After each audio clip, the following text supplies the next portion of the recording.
If there's anything I've learned over the years making documentary branded content, it's that there's always a story, even when it feels like there isn't. All you have to do is pay attention.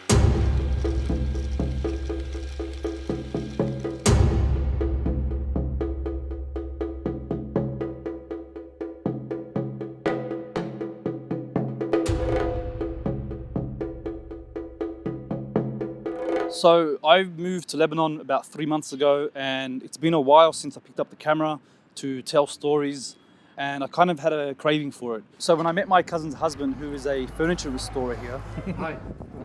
there was something about it that I was drawn to. So I asked him if I could film him. He accepted, but he also wanted to understand why and what I was doing and what it was for.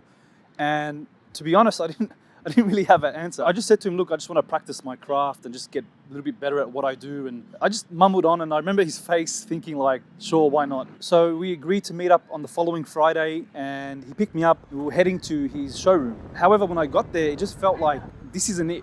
I didn't know what I was looking for, but I knew that wasn't it. Why don't we go to where you actually work? I want to see you in action. I don't want to film and take photos of furniture that's just sitting there lifeless, and as beautiful as they are, it wasn't what I was looking for, even though I didn't know what I was looking for. So we got on a motorbike, racing through the streets of Tripoli, and he took me to his workshop. And as he was working and I was filming, just getting some B-roll, it was good, it was okay, it was, the typical sort of stuff, but I'm still looking for that story, and I hadn't found it yet.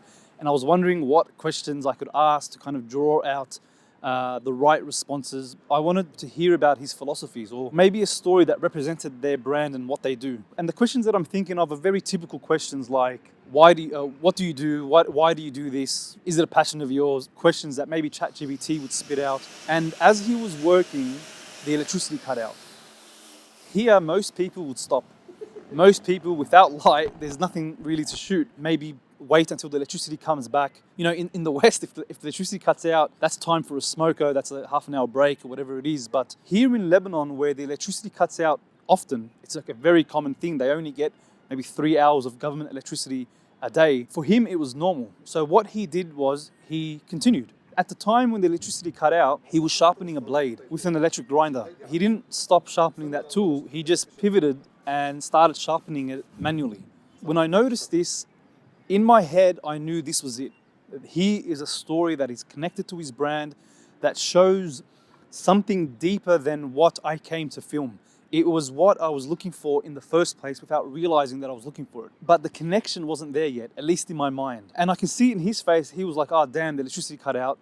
He was gonna continue working, but he thought that I was gonna stop and wait for him maybe to go where there was natural light. So he was just like, that's Lebanon. And I thought, hold on, that is Lebanon, but this also represents what you do as a restorer. I was like racing through my mind, what does this mean? What does this situation mean? What am I seeing here? The story's right there in front of me, but I needed just to piece them together. I needed to tie the thread together. For about 10 minutes, I was trying to explain to him that, hey, this is the story, this is it. We've got something here, just let me try to work it out. Because I didn't understand it yet, I couldn't explain it to him. And I remember his face just looking at me like, bro, are you all right? Are you okay? What's going on right now? I was like stuttering, I was saying half sentences, and my Arabic is so bad, it didn't help the matter at all. Look, in hindsight, I should have stepped away, taken a breather, but in that moment I was panicking. Even though I was doing this job for free, I was panicking, and I was just afraid of looking like an idiot. So after about 10 minutes of me like stumbling to speak Arabic, stumbling to piece everything together, stumbling to communicate it to him, in the end I realized that him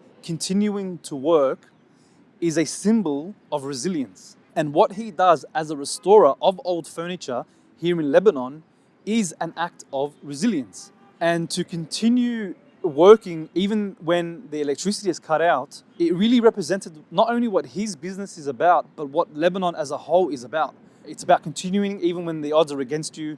It's about resilience, it's about pushing through. And I think ultimately it's about hope. When you restore furniture, you're giving life to furniture that was once deemed useless. And there is something hopeful about doing that. Just as there is something hopeful about working even when the electricity is cut out. فأنا ما حانطر الصاروخ حتى يدور، بشيل هيدي عنه وبسنها للنقش حتى كفي شغلي. حتى نحن ما فينا نظبط الكهرباء، بفضل كل واحد انه يبلش من عنده، فينا نبلش بالبيت مثلا بشغلنا، من اهلي، من الشارع، اكيد وسخ على الارض، حاول ظبط اللي بقدر عليه، بس موضوع الكهرباء لا منه قدرتي صراحه، انا بقدر اعمل اللي بقدر اعمله.